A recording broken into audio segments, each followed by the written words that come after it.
Good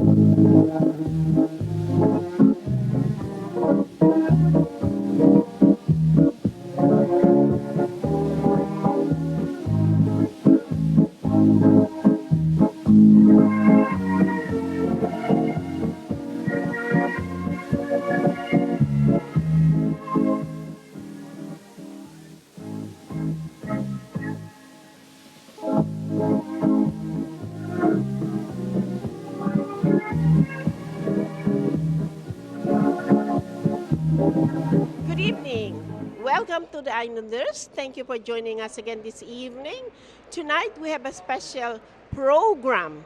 But before we do that, I hope you enjoyed our program last month and what we have shared with you. So tonight we have a special guest and we are going to talk about the West Philippine Seas and how can we fight China from grabbing the West Philippine Sea, which just rightfully belongs to the Philippines.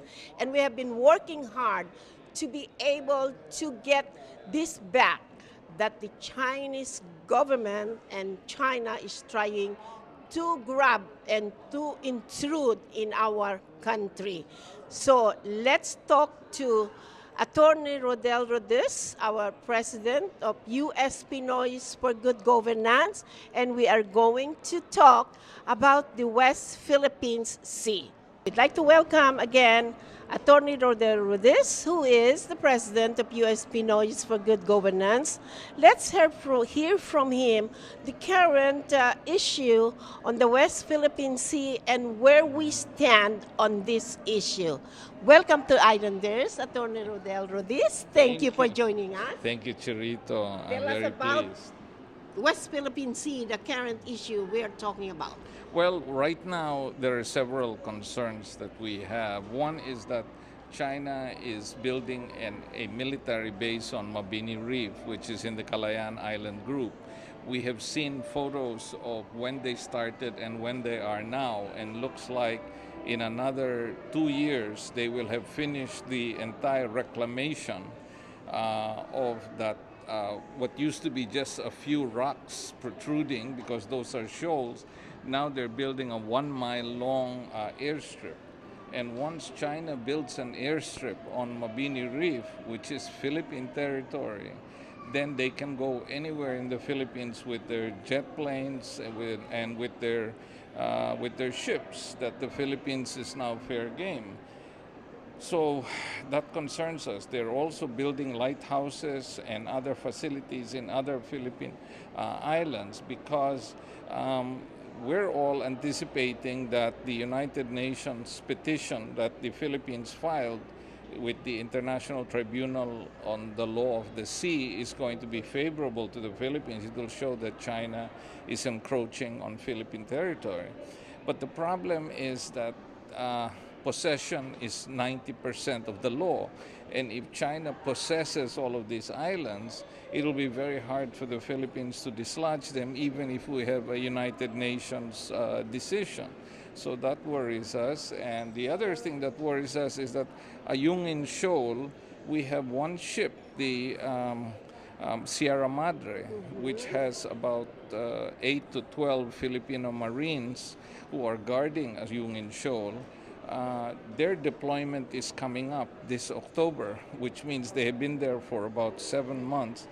And the Philippine Navy will be sending a new group of Marines to take over, and with new supplies.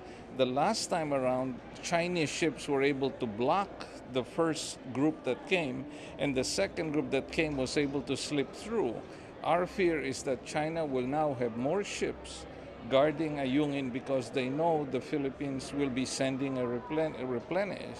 So if they prevent the Philippine ships from coming, it will create a problem for the ones who have been there, and it will be part of what they call their cabbage strategy of enveloping the islands with layers of ships to prevent replenishment, so that the Philippines will be forced to evacuate, and then they will be able to take it over. Once they take over Ayungin Shoal, less than 50 miles or much less than that is Recto Bank, where they have confirmed rich oil deposits and natural gas in the quadrillions of gas. That's what China is really after, and so we are very worried that within a few years, China will have possession of the natural resources of the Philippines within the Philippine territory.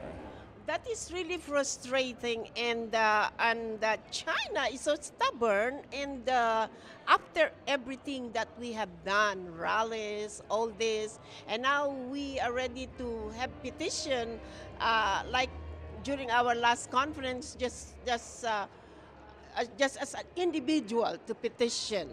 But on the other hand, I understand, I read in the paper that the government was able to seize an old map, a very old map, that the Ayungin Reef really does belong to the Philippines. So why can't China accept that?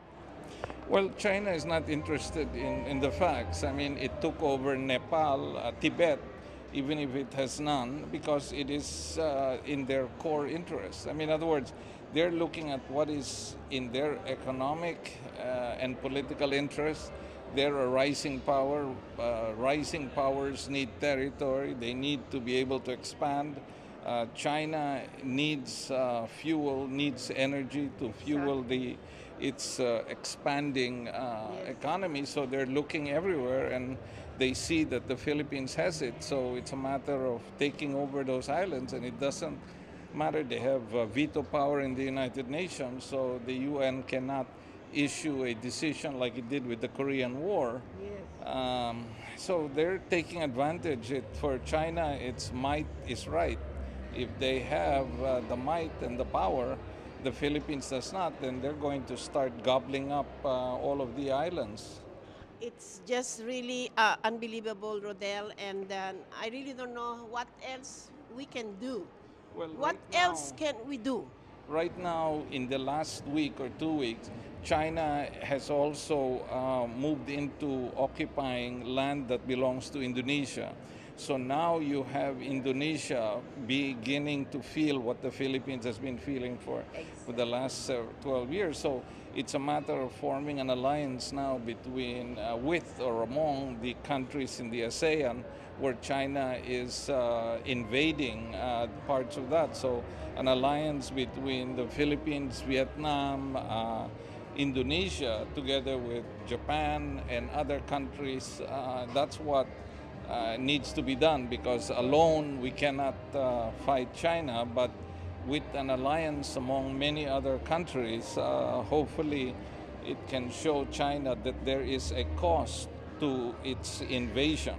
The cost is not just military. People will fight to defend what's theirs, but there will also be economic boycotts, and there will be economic consequences. Exactly. So the basic course now is we work for the ASEAN countries, Japan, Korea, Indonesia, Vietnam, and all those. Once we're able, they ally with us, then maybe we would be able to accomplish what we are going to really do accomplish.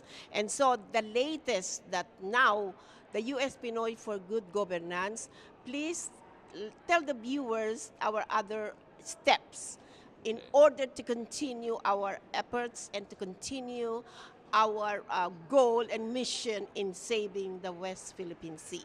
Yes, if you can go online, go to uspgg.org, uspgg.org, and it will provide you with a lot of background information and materials about the South China Sea and what we in the U.S. Pinoys for Good Governance are doing for it. And others who are interested, we have a global summit coming up in Manila on February 26th. So you're welcome. You can contact Cherito, is very involved in the planning and organizing of that global summit. Yes, thank you. And thank you, Rodel, for sharing. And we'll see you around. And let's work more. Back to you, dear viewers, and see you around. And we'd like to thank Rodel, and just a little something for our viewers. Well, You're thank always you. on our show. Yes, so thank you. So let's just be vigilant. We cannot afford to let up.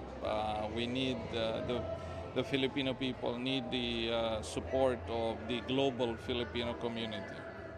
Thanks again, Rodel.